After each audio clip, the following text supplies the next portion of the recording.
Salut, c'est Paul et aujourd'hui on se retrouve pour parler des animés de la saison automne 2021. Auparavant, je vais vous donner mon avis sur la saison été 2021. Nous avons eu notamment la deuxième partie de la saison 1 de To Your Eternity, qui a donc eu une très bonne saison et une fin en apothéose, et je suis donc très intéressé pour voir la suite de To Your Eternity en animé, parce que la saison 2 a déjà été annoncée. Nous avons eu également la deuxième partie de la saison 5 de My Hero Academia, qui, comme je le pensais, a été une très bonne saison au final. L'arc FVA est vraiment de très bonne qualité et toute la saison a une très bonne qualité en termes d'animation, en termes de musique et en termes de scénario. Le remaniement de Bones a été même très intéressant, je trouve, et je suis vraiment très intéressé pour la suite, même si j'ai déjà lu le manga, et je sais que la saison 6 sera encore plus incroyable que cette saison 5. Bones a fait la deuxième partie de machin, mais a notamment fait la première partie de la saison 1 de Vanitas, qui est un animé très intéressant, avec une superbe animation, des belles musiques, et une intrigue qui se met en place et qui est plutôt intéressante. J'attends de voir ce que ça va donner par la suite, mais je suis plutôt intéressé pour voir la partie 2 qui arrivera plus tard. Nous avons eu également la deuxième saison de Miss Kobayashi Dragon Maid, qui est une saison aussi très intéressante, car l'animation est incroyable, les histoires sont plutôt rigolotes, et les personnages sont attachants à suivre. En nouvelle licence, on a Idaten, qui est vraiment très plaisant à suivre, l'univers est sympa, l'animation est incroyable, et les personnages sont attachants à suivre. C'est intéressant de voir Mappa sur ce genre de prod qui est moins populaire, mais quand même assez incroyable en termes d'animation. On a eu également Battle Game in 5 secondes. Alors pour le coup, je ne suis pas spécialement fan de l'animation en soi, mais le concept initial et le développement des personnages est très intéressant. Le système de pouvoir dans le Battle Game m'a vraiment intrigué et c'est pour cela que j'apprécie Battle Game in 5 secondes, qui est finalement un des animés que j'ai le plus préféré de cette saison, malgré son animation qui n'est pas incroyable et avec même des parties en CGI qui est vraiment pas bonne. The Duke of Death and Ismaid, qui a une intrigue vraiment très intéressante. C'est une adaptation clairement en CGI, mais qu'une CGI que j'ai beaucoup appréciée. C'est pas une CGI non plus incroyable, mais je trouve qu'elle passe très bien pour ce que raconte l'animé, qui n'a pas besoin d'animation incroyable non plus. Mais il y a quand même des petits défauts, notamment sur les personnages secondaires qui ont un modèle 3D pas très bien, et du coup ça se ressent sur les animations et même sur le personnage que c'est pas très bien. Et sur les personnages principaux, j'ai pas eu de problème et j'ai du coup bien apprécié cet animé, qui est une romance un peu comique et tragique à la fois, très intéressante et je suis pressé de voir la suite. Nous avons eu également la deuxième partie de la saison 1 de Tokyo Revengers, que j'ai beaucoup plus apprécié que la première. L'arc sur Baji est très intéressant. Je ne suis pas non plus hyper intéressé pour lire la suite en manga, mais je pense que du coup je vais regarder la saison 2 afin de me donner un avis plus concret et j'arrive un peu à être un peu plus intéressé par Tokyo Revengers que j'ai pu être auparavant. Donc j'attends de voir ce que ça va donner. Life Lessons with Uramichi Onisan. Alors pour le coup, j'ai un peu moins apprécié qu'au départ, mais je trouve qu'en fait, le problème que j'ai avec Uramichi Onisan, c'est qu'on reste un peu trop sur les mêmes thèmes et qu'on les développe pas assez. Du coup, j'ai quand même apprécié, on va dire, la saison, mais c'est pas non plus ce que j'ai apprécié le plus cette saison. Et bah, je suis quand même intéressé s'il y a une saison 2 à voir, mais je suis pas non plus très hypé. Peach Boy Riverside, qui est une histoire plutôt sympa. J'ai bien aimé l'animation, j'ai bien aimé les musiques. Les personnages, j'ai du mal à m'y intéresser à fond, mais je sens qu'il y a un potentiel, notamment avec les arcs qui vont arriver. Je pense que ça va être beaucoup plus intéressant, mais du coup, cette arc d'introduction est plutôt sympa à suivre. J'attends vraiment de voir ce que ça va donner dans une saison 2. Girlfriend ou Kanojo mo Kanojo. Alors, j'ai eu un peu du mal avec cette série. Le concept de base est intéressant, mais je trouve que l'intro est un peu longue. Mais je pense que ça va m'intéresser à partir de maintenant. Maintenant que tous les personnages féminins sont mis en avant, on a donc 4 personnages féminins pour un protagoniste. Et donc je pense que cela c'est un peu plus intéressant car vraiment on va avoir peut-être plus de parties, on va dire, où on mélange les personnalités. Ça peut être très intéressant. Je vais voir ce que ça va donner, mais pour l'instant je suis pas trop à fond sur Girlfriend. I'm Sitting on a Million Life saison 2. Alors pour le coup, comme la saison 1, j'ai pas vraiment apprécié I'm Sitting on a Million Life, mais au niveau graphique, je trouve que ça a un peu step up, mais c'est pas non plus incroyable en termes de scénario, je suis toujours un peu pas à fond, mais j'ai envie de continuer pour voir ce que ça donnait. J'imagine qu'il y aura peut-être un arc qui va m'intéresser vraiment par la suite, mais pour l'instant, c'est clairement l'anime que j'ai le moins apprécié de cette saison été 2021. Et bah on verra bien ce que ça va donner. Enfin, Eden Zero qui est donc sorti sur Netflix, qui est vraiment plutôt sympa. Je suis très intéressé par la suite pour voir ce que ça va donner, mais Eden Zero j'ai beaucoup apprécié. Et Shaman King qui est plutôt sympa à suivre. même si il y a quelques parties un peu compliquées à suivre, je pense que ça a du potentiel à voir, mais l'adaptation est plutôt correcte, je trouve. Mais sans fulgurance pour l'instant. Maintenant qu'on a fait le tour des animés d'été 2021, on va commencer par les nouvelles saisons d'animés pour cette saison automne 2021. Nous avons donc la nouvelle saison de Baki, Hanma Baki Sons of Or, que j'attends personnellement beaucoup, car Baki c'est vraiment une licence que j'apprécie, et les trailers qu'il y a eu m'ont vraiment intéressé, donc je peux être qu'intéressé par cette nouvelle saison de Baki qui sortira donc sur Netflix. La partie 2 de la saison 1 de Mushoku Tensei, que je n'ai personnellement pas regardé, mais qui a une animation très intéressante, et donc un isekai qui a été plutôt bien reçu. Donc la partie 2 de la saison 1 va sortir en automne. Et il y a également la saison 2 de Kimetsu no Yaiba, Demon Slayer, qui a donc été un succès incroyable en termes de vente de manga, surtout à l'année 2020, mais également à l'année 2021, grâce à son film qui est donc la suite de la saison 1, qui a vraiment eu un succès incroyable. Donc personnellement c'est pas une série qui m'intéresse, mais la saison 2 va arriver cette saison. Il y a également la partie 2 de la saison 1 de Goku Shufudo, donc la voix du tablier sur Netflix, qui a donc comme la première partie une animation par image, qui est donc assez simple à faire, mais qui permet donc de faire une partie 2 assez rapidement, et donc cette partie 2 va sortir cette saison. Il y a également la partie 2 de la saison 1 de 86. Il y a également la sixième partie de Lupin the Third à l'occasion des 50 ans de la licence. Après avoir vu les nouvelles saisons d'animés, on va se concentrer sur les nouveaux animés de cette saison automne 2021. Nous avons Rumble Garendol, une œuvre originale se déroulant en 2019, avant le changement d'ère historique pour le Japon. Ça a pour genre action, comédie, drame, science-fiction et pour thème autre monde, organisation secrète et otaku. Du studio Lerche. J'ai trouvé le trailer sympa et j'ai pas grand chose d'autre à dire dessus. Je vais voir ce que ça va donner, mais pour le coup, ça m'intrigue plutôt bien. Miruko-chan qui a pour genre comédie, drame, horreur, épouvante, school life, slice of life et surnaturel, et pour thème école, fantôme, quotidien. Animé par le studio Passion, il sortira sur Wakanim. Concernant le synopsis, un jour hasardeux, une lycéenne tout à fait banale commence soudainement à voir des fantômes. Elle n'essaye pas de leur échapper et encore moins de les affronter, elle fait juste de son mieux pour les ignorer et ainsi continuer à mener une vie paisible. Alors c'est clairement l'animé que j'attends le plus de cette saison, car il m'a vraiment intrigué. Entre les visuels et les deux trailers qu'il y a eu, je suis vraiment intéressé par cet animé qui va mêler l'horreur à la comédie, dans un univers school life qui a l'air plutôt sympa. Les persos principaux ont l'air intéressants à suivre, et vraiment, je sens que cet animé va me plaire énormément. Donc, Miruko-chan, c'est vraiment l'animé que j'attends le plus de cette saison. Blue Period qui a pour thème l'art et pour genre drame school life seinen slice of life, animé par le studio Seven Arcs. L'histoire nous entraîne sur le quotidien de Yatora Yaguchi, un lycéen avec de bonnes notes mais sans réelle ambition. Il va entrer dans une salle d'art, une peinture isolée attire son regard, le faisant découvrir une beauté qu'il n'avait jamais connue. Yatora va donc avoir pour optique d'intégrer une université d'art. Il va essayer de rentrer dans ce monde sans expérience auparavant. Alors pour le coup le trailer m'a plutôt intrigué, mais j'en ai entendu que du bien des Blue Period, donc je vais absolument tester. Mais ce qui est intéressant c'est qu'il va être diffusé sur Netflix, mais que pour une fois Netflix va diffuser cet animé en hebdomadaire. C'est très important à noter car Netflix sort quasiment à 100% ses animés d'un coup. Il va sortir auparavant au Japon, puis quelques semaines après dans le reste du monde, mais il va sortir hebdomadairement, ce qui est super intéressant car il n'y a pas un gros décalage entre le Japon et le reste du monde, mais pour une fois Netflix va sortir un animé en hebdomadaire. Donc on espère que Blue Period va marcher car ça pourrait entraîner Netflix dans cette idée de sortir hebdomadairement ses animés, ce qui est pour la plupart des cas dans les animés quelque chose de très intéressant car sortir une œuvre hebdomadairement est en général plus intéressant pour faire connaître l'œuvre que la sortir tout d'un coup. Donc Blue Period, on espère que ça va marcher et on espère surtout que ça va être intéressant. Le trailer m'a donné plutôt envie, même si j'ai quelques réserves et quelques inquiétudes au niveau notamment du personnage principal et de son design, mais je pense quand même que ça va être plutôt cool. Il y a également Build David Code Black. Alors pour le coup, je suis assez mitigé car c'est, on va dire, sur le thème du jeu, pour genre action, drame, fantastique, surnaturel.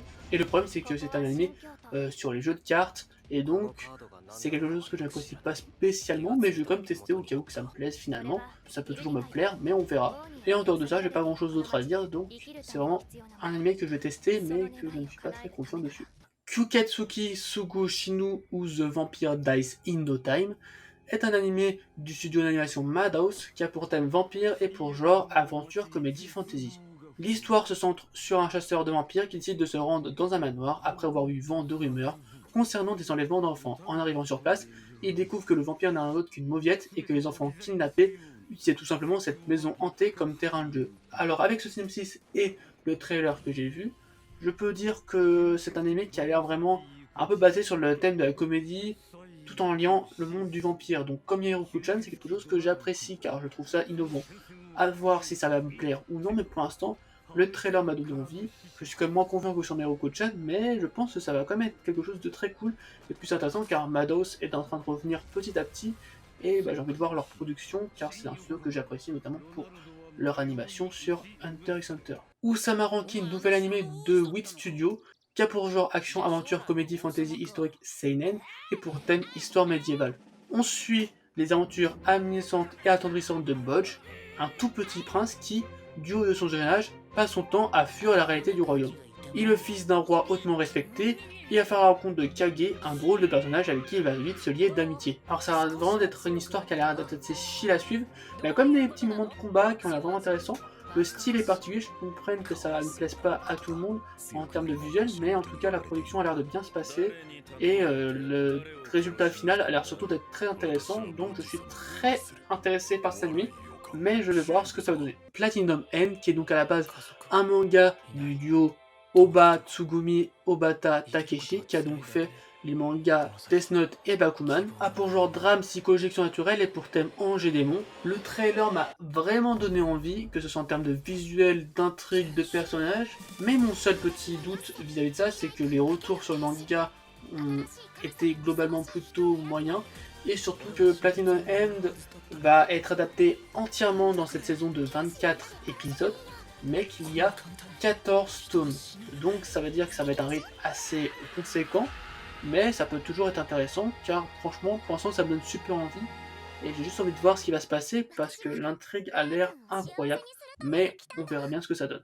Nous avons également Puraore Pride of Orange, qui débutera le 6 octobre prochain. Au niveau de cet animé, les 3 premiers trailers que j'avais vus m'avaient pas intéressé, car c'est un anime d'hockey féminin, on ne voyait pas vraiment le sport qui était le hockey en action, et un nouveau trailer est apparu dans lequel on voit beaucoup plus d'action de hockey, et du coup je vais me laisser sûrement tenter par cet animé, espérant que le hockey sera bien mis en avant dedans. Sakugan, qui a pour genre aventure, drame, science-fiction et pour thème famille, monstre, robot, animé par le studio Satellite et diffusé sur Crunchyroll. Alors je sais pas du tout si ça va me plaire ou non, mais le trailer m'a donné envie, donc je vais tester. Tesla Note, qui est un anime qui a pour genre action, shonen, thriller et pour thème espionnage, organisation secrète. Nous suivons le quotidien de Negoro Botan, une jeune femme qui depuis son plus jeune âge s'est entraînée en tant que ninja afin de devenir une espionne talentueuse. Un jour, on lui donne une mission secrète, Mission T, pour sauver le monde de la destruction, dans laquelle elle fait équipe avec un excellent espion nommé Kuroma.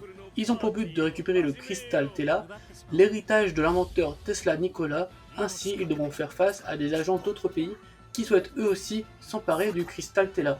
Alors pour le coup, Tesla Note, l'adaptation a l'air vraiment moche et vraiment horrible à suivre en termes de visuel. Il a été animé assez rapidement par rapport à sa parution, mais l'animation a vraiment l'air d'être au niveau de X-Arm, qui avait vraiment une très bonne animation, mais qui a été fait par un nouveau studio. Sachant que c'est le premier animé du studio Gambit, qui a donc été sûrement créé à l'occasion de cet animé. Donc on verra si ça s'améliore un peu, mais en tout cas le premier trailer qui a été diffusé a l'air d'être assez catastrophique.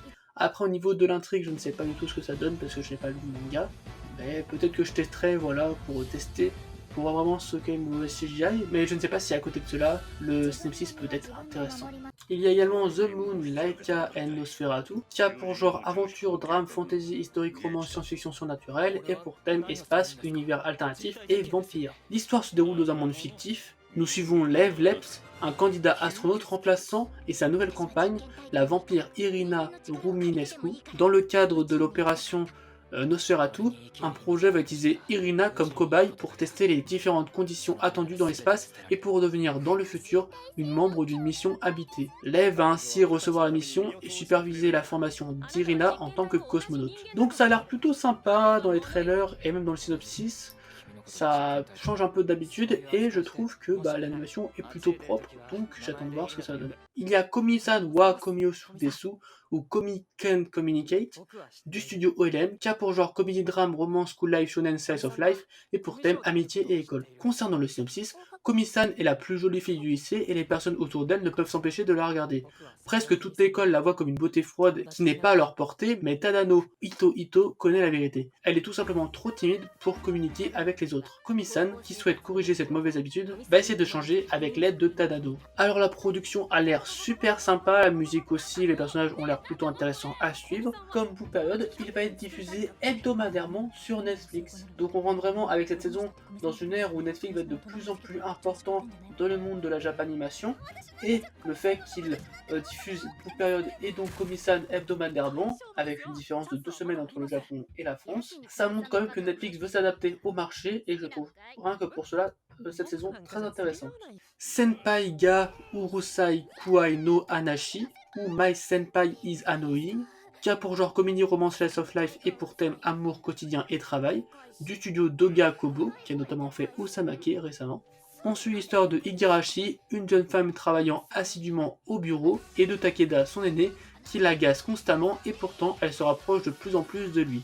Nous allons suivre ces personnes durant leur journée remplie de moments comiques et romantiques, alors qu'Igarashi essaie de trouver un équilibre entre le travail, sa vie privée et l'amour. Alors le trailer m'a vraiment plu, l'univers a l'air sympa, les personnages aussi, le fait que ce soit une rom-com et qui se passe directement sur le lieu de travail, ça peut aussi amener à de nouvelles idées plutôt intéressantes, donc je suis plutôt intéressé par cette année, j'attends de voir ce que ça va donner. Il y a également Star Wars Vision sorti le 22 septembre dernier sur Disney+, qui a pour genre action-aventure, drame, fantasy, science-fiction et pour thème espace. Star Wars Vision a plusieurs studios d'animation derrière lui, Geno Studio, Kamikaze Douga, Kinema Citrus, Production IG, Science Saru, Studio Colorido et Trigger, et qui parle donc de l'univers de Star Wars. Alors personnellement je n'ai pas vraiment regardé Star Wars en particulier, mais je pense que je regarde cette anime parce que notamment les trailers qu'il y a eu font vraiment très quali, et rien que pour l'animation j'ai envie de voir cet animé.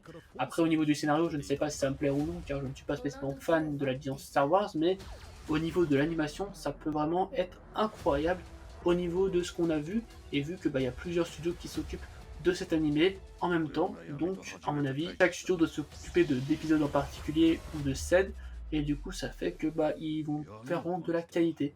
Et ça pourrait aussi être intéressant pour voir si chaque épisode est fait par un studio différent, d'analyser ces épisodes afin de voir du coup quel studio se démarque des autres par son style ou par sa qualité. Donc Star Wars Vision c'est un anime que je vais regarder personnellement pour l'animation, mais pour les fans de Star Wars ça peut être très intéressant. DJ Meets Girls, un anime qui a un format un peu spécial, des épisodes de 2 minutes, qui a pour genre fantastique, slice of life et pour thème amitié maritime. Donc dans les 2 trailers qu'il y a eu, ça a plutôt intéressé en termes de couleurs, en termes de style graphique, mais le format de minutes me paraît un peu étrange, mais je vais voir ce que ça donne. Pour le coup c'est quelque chose que je vais tester en format, parce que c'est un format que j'ai du mal à apprécier pour l'instant, mais peut-être que DJ Meets Girls va me plaire. Mais en parlant de format assez spécial, il y a également 180 Biyu de Kimi no Mimi o Shiwa Ase di Dekiruka, ou Can I Make Your Heart Happy in 180 Seconds, qui est donc un format de 3 minutes cette fois-ci, qui a pour genre Slice of Life et pour thème quotidien, des studios Ekashi, Eplika et Undivision, qui est un anime centré sur le thème de l'ASMR, permettant aux téléspectateurs de découvrir l'ASMR en 180 secondes. L'histoire tourne autour d'une héroïne qui met ses camarades de classe au défi de partager son hobby, d'enregistrer des œuvres d'ASMR. J'attends de voir ce que ça donne, mais en tout cas, le synopsis est plutôt sympa, et puis ça peut être intéressant de tester donc ces 2 animés de format assez court pour voir si ça peut me plaire ou non.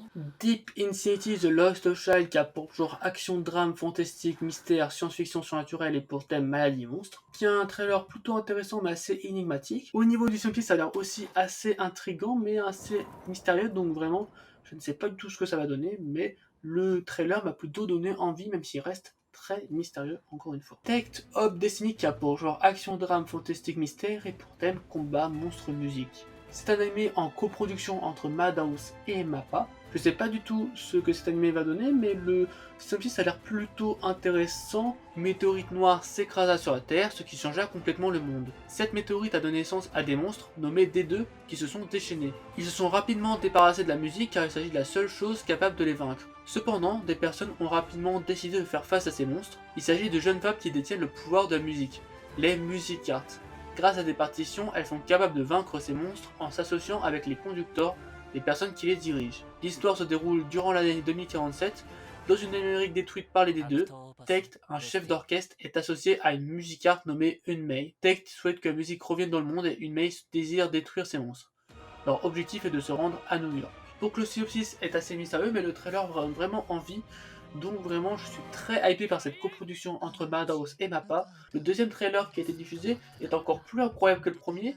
On a vraiment l'impression que l'animé, les personnages, la musique a un rendu de film, alors qu'on est dans un animé en général moins beau graphiquement qu'un film. Mais là vraiment, avec ce trailer, j'ai vraiment l'impression d'avoir un trailer d'un film animé, et donc que vraiment Madhouse et Mappa font un travail d'énorme qualité.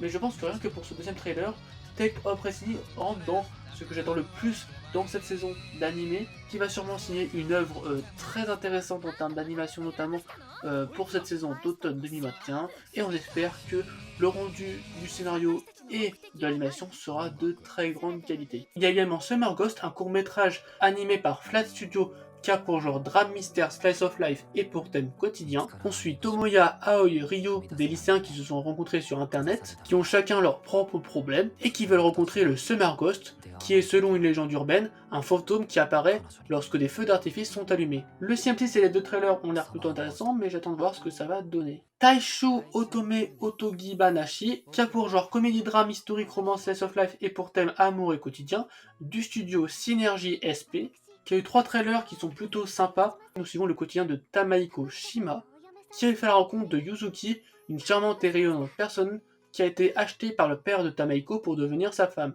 Grâce à cette rencontre, le pessimiste et renfermé Tamaiko commence à changer. Alors c'est un anime qui se situe dans l'ère Taisho, donc à mon avis, il va y avoir des choses qui vont se passer vis-à-vis de ça. En tout cas, ça a l'air d'être plutôt sympa à suivre. J'espère que ça parlera de thèmes un peu plus tragiques, on va dire.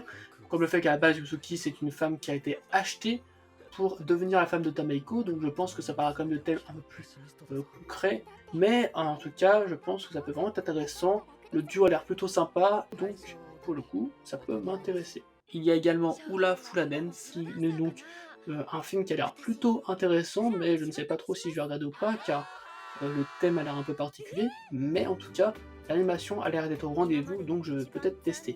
Il y a également Eiki Monogatari ou The Egg Story, qui raconte l'histoire de l'ascension et la chute du clan Taira pendant la guerre de Genpei. L'anime se centre sur le point de vue de Biwa, une ménestrelle voyageuse aveugle. Biwa rencontre Taira no Shigemori, l'héritier de son clan et porteur d'une vision surnaturelle lui permettant de percevoir les fantômes. Elle lui proclame alors une prophétie de la chute de son clan. Alors cet animé est plutôt intéressant en termes de visuel, car c'est du coup Sion Saru qui est aux commandes, qui a notamment fait Devilman Crybaby, et Kimonogatari a l'air sur le visuel vraiment très joli. Après j'ai un petit doute sur le scénario, pour voir si ça va m'intéresser ou pas, mais en tout cas c'est diffusé sur Rock'n'Anime cette saison. Voilà donc pour la liste des animés d'automne 2021. Donc il y a beaucoup de choses que je vais regarder ou en tout cas tester. J'espère que de votre côté vous aurez aussi trouvé un ou plusieurs animés grâce à cette vidéo à regarder. Et j'espère que cela vous plaira. Voilà, c'est la fin de la vidéo. J'espère que ça vous a plu. Si c'est le cas, n'hésitez pas à liker, commenter, partager. Je vous invite également à me suivre sur différents réseaux sociaux. Le lien est dans la description. Sur ce, je vous souhaite une bonne journée, une bonne soirée. C'était Paul. Salut!